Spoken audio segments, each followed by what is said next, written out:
아, 이거 로메로 최근 퇴장당했잖아요. 그래서 어떤 사람이 그거 문의 주더라고. 주장하고 평소 선수 기량일 때하고 퇴장 장수 차이가 있지 않을까. 뭐 로메로 주장 달고 나서 착해졌다 뭐 이런 말이 있었잖아. 그래서 데이터상으로 실제로 그런가를 한번 봤었거든요. 궁금해가지고. 약간 궁금할 만하잖아 이거는. 물론 뭐 얘가 센터백이라서 카드 개수가 좀 많을 수 있긴 한데. 아니 근데 봤는데 차이가 없어. 첫 번째 시즌에 옐로 카드 8장. 그 다음에 옐로카드 9장에다가 퇴장 한 번 당하고 경고두적으로 챔스에서도 그 사건이 한번 발생했었고요. 그 다음 시즌 2324 때 포스텍 첫 시즌이죠. 이때 다이렉트 레드 한 번 나왔었고, 그리고 7장 이 다이렉트 레드가 첼시전일 겁니다. 그 다음 또 봐.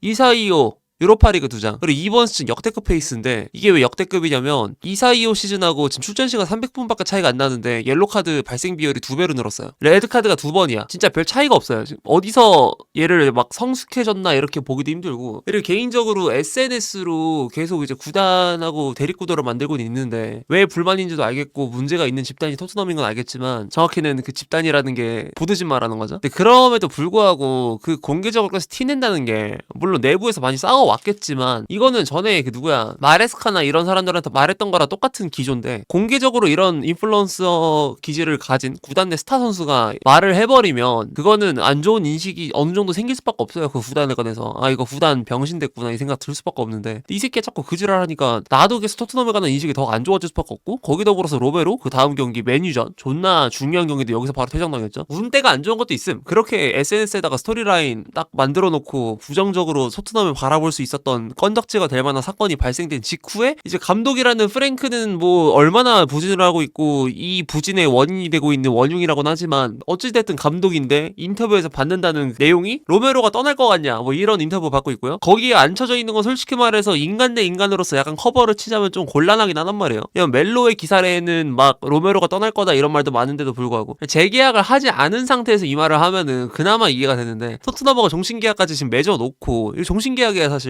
토트넘이 지금 역사상 19만 파운드 정도의 금액을 선수한테 준 적이 별로 없어요. 화폐 가치가 예전에 비해서 내려간 것도 있고, 원화 가치로 봤을 때. 그리고 이제 축구 전체적으로 선수들의 가치가 다 올라갔기 때문에 뭐 셀러리도 펌핑이 되어 있고, 그 다음에 이적료도 선수 가치도 좀 펌핑이 되어 있는 거 맞지만, 그럼에도 불구하고 지금 구단 내 최고 주급자인 건 사실이고, 여기 19만 5천 파운드 써져 있죠. 여기 사비시모스랑 이렇게 돼 있어요. 근데 또 이제 그 리그 내에서 얼마 정도 순위에 해당되냐라고 한다면 한 페이지를 넘어가야 돼. 이 정도라서 생각보다는 적어 보일 수는 있어요. 여기 라인이거든요. 한 이쯤? 로메로가 여기 있고, 그리고 더리우트, 사카, 시몬스, 로메로 이 정도 라인이고, 사카 같은 경우는 최근에 재계약을 해가지고 기간이 연장됐고, 그리고 급여도 올라가긴 했을 거라서 아마 이거보다 높긴 할 거예요. 어쨌든 이 정도 라인이고, 포파나 그리고 유케레스 비슷한 선수 뭐 에키티케, 비르츠 이렇게 나와 있는데 뭐 정확하진 않을 수 있어. 로메로가 이 당시에 손흥민보다 페이가 높고요. 케인하고 비비든 X고, 그때도 마찬가지죠. 2-2-3 시즌.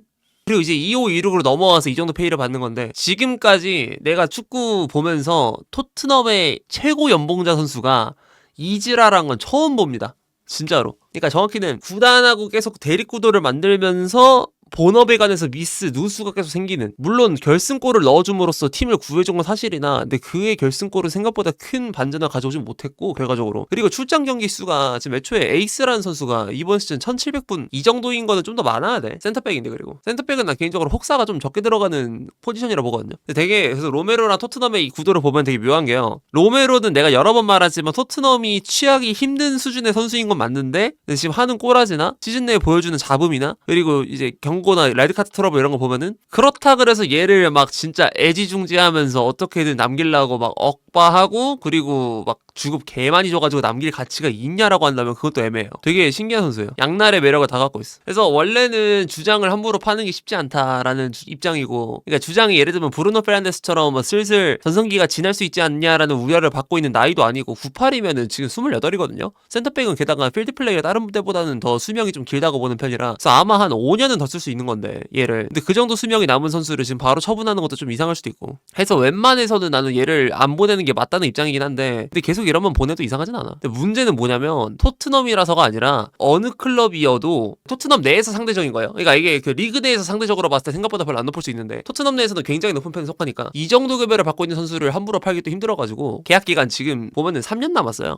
그래서 아마 얘가 이지라를 해서 월드컵 때 본인의 가치를 입증할 수 있는 좋은 시기이기도 하죠. 아르헨티나가 마침 국가대항전 때 엄청난 경쟁력을 지녔으니까. 근데 그 틈을 타가지고 나간다고 쳐도 액수가 내 생각에는 진짜 한 6천만 파운드 이 정도는 달라고 할 것 같은데 지금 로메로한테 6천만 파운드를 지불할 만한 팀이 있나 보면은 없을 것 같아. 그나마 바르셀로나? 그리고 로메로가 좀 웃긴 게 국가대항전이나 세리아 시절 막 그럴 때 좋았던 게 더 크지, 평가의 버프 자체가 리그 내에서 보여준 활약성 자체는 얘가 리그 베스트급을 먹은 적이 한 번도 없어요. 월드컵에서는 되게 잘했던 선수인데 지금 얘가 토트넘에서 받고 있는 평가를 보면 거의 뭐 살리바랑 게히라든가 그리고 이제 뭐 가브리엘 마갈랑이스 막 그런 선수들하고 비슷한 수준의 기량이 나오면서 좀 그래야 이게 커버가 가능한데 그러지도 못하고 있어가지고 리그 내 고점이 높아야 돼, 유지하는 게. 근데 리그 내 고점을 유지한 시즌이 없어요, 한 번도. 팀의 한계점이 있는 것도 사실이긴 할 수도 있겠지만 근데 팀의 한계점을 떼고 보더라도 그렇다면 개인은 토트넘보다 더 경쟁력이 없는 팀에서 뛰고 있는데 뭐 덜 빛났냐, 이건 아니잖아요. 더 빛났는데 못할 건 없다고 보거든. 빛나기 힘든 건 사실이나 뭐 방금 말했던 아스날, 리버풀, 맨시티 이런 클럽보다는. 근데 그래도 어느 정도 빛은 냈어야지. 근데 반면에 시몬스는 저는 개인적으로 이제 그 고주급자 역할을 제대로 하고 있는 것 같아요. 징징거린 적도 없고 본인이 얼만큼 많이 노력을 해서 이 정도쯤 해야 된다 이런 책임감 느껴져, 확실히. 솔직히 토트넘 경기 볼 때 앞에서 하는 짓거리도 보면 답대가리 진짜 없거든요. 근데 얘는 그냥 앞에서 나 에이스고 나 7번 하겠습니다 이거 딱 보여요. 얘는 손흥민 등번호 물려받을 자격 확실히 있어. 되게 열심히 하고 잘해요. 축구를 보면서 이 선수가 고립되고 하는 일이 너무 많아서 불합리해 보이는 순간도 많은데 할 거 다 하더라, 알아서. 좀 늦게 올라오긴 했는데 근데 뭐 첫 시즌이다 보니까 게다가 뭐 감독 자체도 지금 흐름도 못 잡고 답대가리가 없는데 근데 그런 혼돈의 상황 속에서 이 정도면 잘하는 거죠. 그리고 한편으로는 나는 프랭크도 운이 없다고 보는 게 시즌을 시작했잖아요. 거기서 누운 애가 누구 있냐면 솔랑키, 쿠드스, 메디슨. 지금 상위 급여 받고 있는 10명 짜르르 리스트업 했을 때 여기서 히샬리송까지 합하면 히샬까지 다 넣었어. 그러니까 이게 사람이 그 주는 그 돈이 더 많으면은 더 실력이 좋아야 되고 뭐 이런 거 생각할 수밖에 없게 되잖아요. 이즈랄로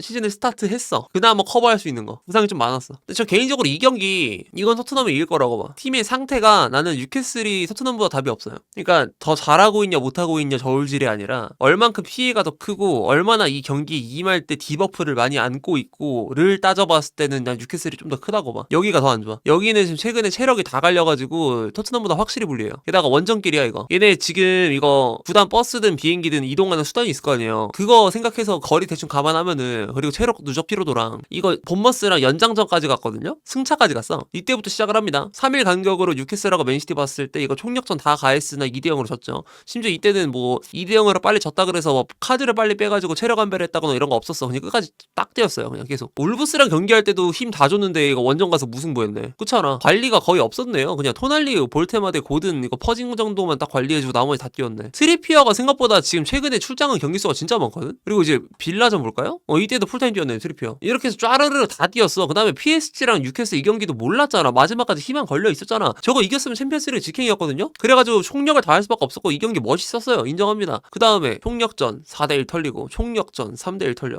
이거 총력전 가져간 게 몇 번이고 이해가 안 가는데. 그 다음에 체력 다 털린 상태로 브랜트포드랑 만났어. 이때 한 60분까지 그냥 게임 다 끝내놓고 편하게 쉬었어야 되는데 그러지 못해갖고 심지어 이거 100분 경기였거든요. 추가 시간 9분 넘게 나왔나? 체력 다 털리고 나왔어요. 그러고 토트넘 원정 갑니다. 지금 거리가 뉴캐슬 타인위어 지역이 안 그래도 존나 북쪽 끝에 있는데 홈까진 괜찮아.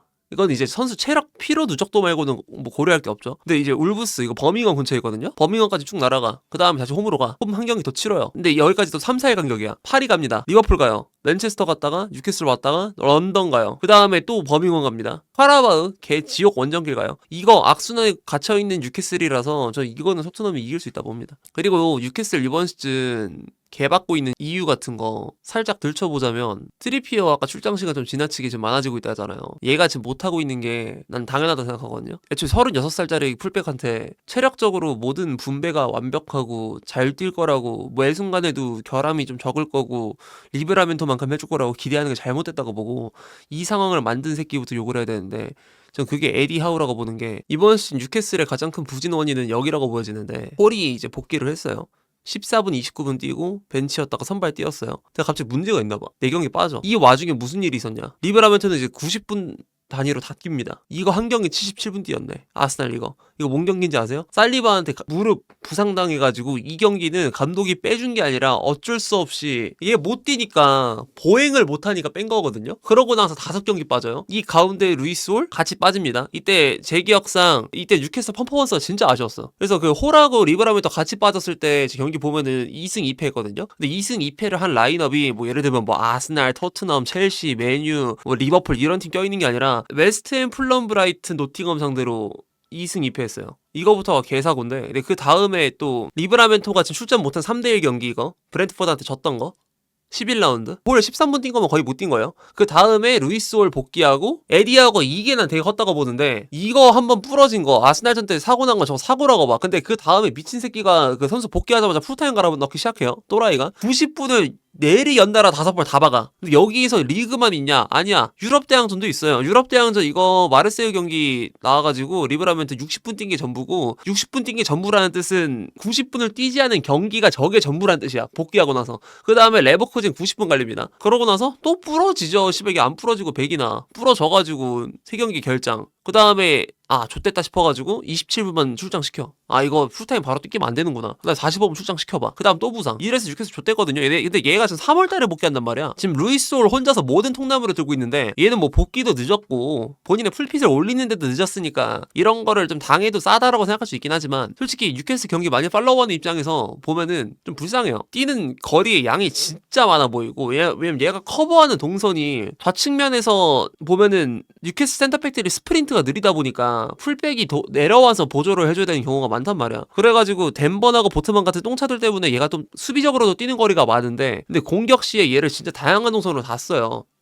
특히 뉴캐슬의 왼쪽 윙어들 같은 경우도 습성들이 보면은 터치라인을 점유한다기보다 안으로 들어와서 인사이드 포워드처럼 있기를 원하다 보니까 남은 공간 좆뱅이 치는 거를 다 홀한테 맡겨요. 그러니까 첼시 쿠쿠레아 같은 경우에는 터치라인에 있는 경우가 오히려 적고 안으로 들어가서 동선을 점유하다 보니까 거리 양이 그렇게 많지는 않거든요. 오히려 내 생각엔. 게다가 찰로바 같은 경우에는 측면 커버 같은 거를 좀 적극적으로 많이 뛰어나가고 스프린트가 느리지 않은 편이다 보니까 문제가 그렇게 혹사라는 면에서는 크게 발생하지 않는데, 그리고 이제 맨시티 같은 경우도 그바리오 또 그런 걸 잘했다 보니까 오라일리도 그런 뛰는 거리에 관한 고민 같은 게 좀 덜어졌었죠. 요즘 감독들이 그래서 윙어를 다 터치라인에 배치를 시키다 보니까 풀백의 커버 범위가 조금 줄어들어서 혹사에 관한 우려를 좀 덜 할 수 있는 환경이 놓인 것과 반대로 얘는 또 뛰고 있으니까 난리가 날 것 같아요. 얘도 어쨌든 이렇다 보니까 뉴캐슬이 지금 많이 밑으로 온 건데, 리브라멘토 같은 경우에는 안타깝고, 그래서 이 경기를 더 이길 거라고 생각하는 게 이 새끼 체력 못 버팁니다. 이거 안 돼요. 이거 그래서 나는 토트넘이 전략적으로 좀 우도기 같은 선수가 있었으면 좋겠다 딱 싶었는데, 마침 부상당해서 또 모르긴 하겠어.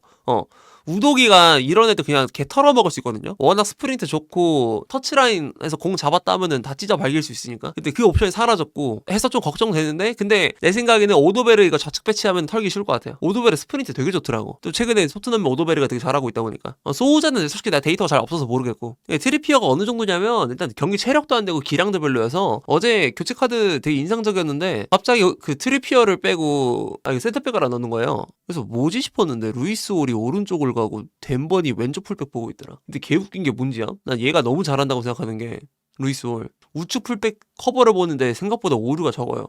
이게 되게 불쌍해. 그래서 나는 뉴캐슬이 진짜 호날리랑 얘 중에 누가 더 중요하냐 물어보면 난 얘일 것 같아. 개인적으로 얘 폼이 리그 베스트급이라 생각하거든요. 지금 생각보다 프리미어리그에서 레프트백 중에 이만큼 잘하는 애가 없어. 지금 다 부진 중이에요. 생각보다. 칼라피오리 같은 경우는 출장 시간수가 적고, 얘랑 기마랑이스가 유일하게 지금 뉴캐슬에서 주장해볼 법한 리그 베스트 그 폼이 에어라는 선수인데 안타깝더라고. 얘가 만약에 지금 맨시티 있었으면은 진짜 탭이 엄청 예뻐했을 것 같아. 그래서 홀한테는 좋은 이슈긴 한데 얘는 전 국대 갈 것 같더라고요. 국대 갈 급 되더라. 볼테마데라는 선수를 전봇대로만 쓰고 있는데, 나도 영상에서 말했다시피 걔 단점은 원래 헤더란 말이야.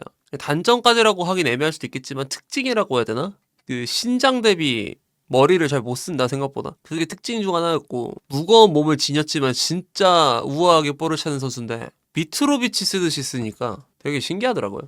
벤제마 뭐 이런 느낌으로 써야 될 것 같은데, 걔는 옛날에 그 BBC 떠받드는 벤제마 느낌. 그래서 거기서 물음표가 발생했으니까 얘를 데려왔을 때 배경을 살펴보면, 생각해보니까 뉴캐슬 당시 스트라이커 데려올 때 위사 말고 별도로 데려오는 애들, 에키티케는 뭐 견제수라고 칩시다. 리버풀한테 견제를 놓는 수, 그거 뺀다고 치면은 셀슈코랑 볼테마 되거든요. 라르센하고 셋이 스타일이 너무 달라. 일관성이 없잖아요. 쟤를 사올 거면은 이런 유형의 스트라이커를 원하는구나 이런 식으로 뭔가 합당한 느낌이 딱 들고 그러면 다음 타겟이 예상이 되고 이런 식으로 가야 되는데, 물론 내 눈에는 볼테마데가 세슈코보다 더 전술의 부합성이 좋다라고 보긴 했는데, 근데 이게 세슈코 올 볼테마데가 아니라 볼테마데 올 썸띵이 돼야 되는데 유형이 다른 선수를 2차 옵션으로 고려하는 거 보니까 이상하긴 하더라고, 다시 봤을 때. 그래서 지금 볼테마데를 쓰고 있는 꼬라지를 보니까 세시코처럼 쓰고 있네. 그럼 얘네는 헤더가 되는 옵션을 원했던 거구나, 이렇게 정리가 가능한 느낌이죠. 그러니까 이게 디렉터가 여름에 없었다 보니까 뉴캐슬이, 그치? 디렉터 그때 아프셨잖아요.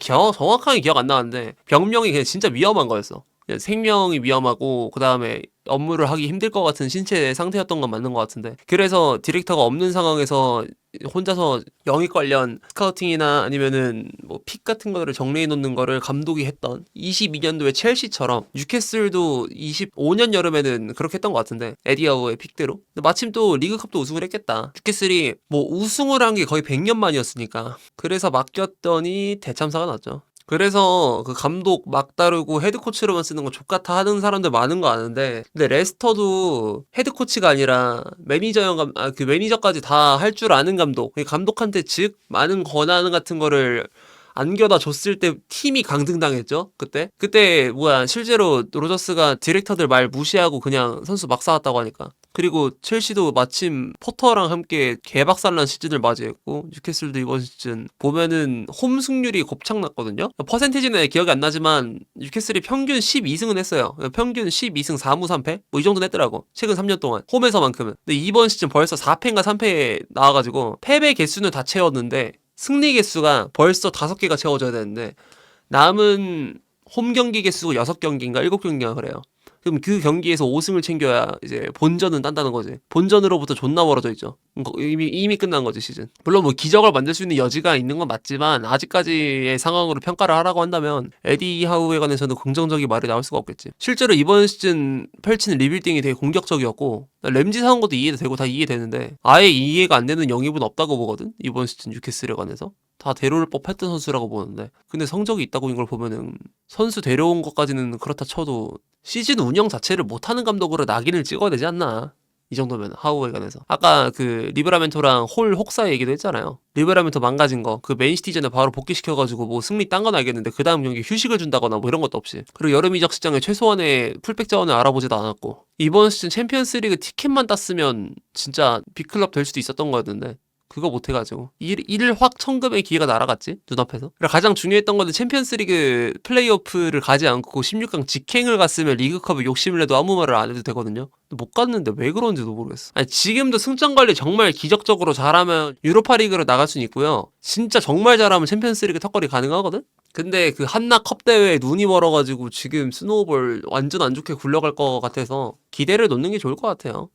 안식년이야, 안식년. 트래포드 NTR이 졸라 크지 않냐고요? 근데 트래포드 뺏겼다 그래서 키퍼에 그렇게 많은 문제가 발생했나? 그러니까 램스데일 나왔을 때는 문제 많았던 거 알겠는데 포프가 나왔을 때 문제가 그렇게 많았나? 부진의 원인이 키퍼인지는 모르겠는데 키퍼가 발생시킨 문제도 있겠지만 비중이 그렇게 높진 않은 것 같은데. 충격이 크다고요? 아니지. 그래도 트래포드 뺏긴 거는 맨시티가 노리면 뺏길 것 같다라는 게 너무 만연했으니까. 너무 당연했으니까. 맨시티도 노골적으로 키퍼 보강을 원하고 있던 상황인데, 트래포드는 맨시티 유스 출신이고 그건 너무 당연했고, 내 생각엔 이삭 나간 게 존나 충격적이겠죠.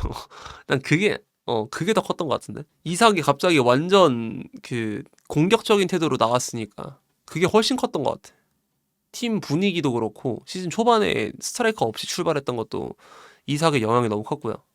오히려 뉴캐슬이 들어갔다. 막았네. 뉴캐슬이 스트라이커가 없이 출발했던 게 스노우볼링이 굴러갔다고 하면은 이삭이 좀 더 컸지.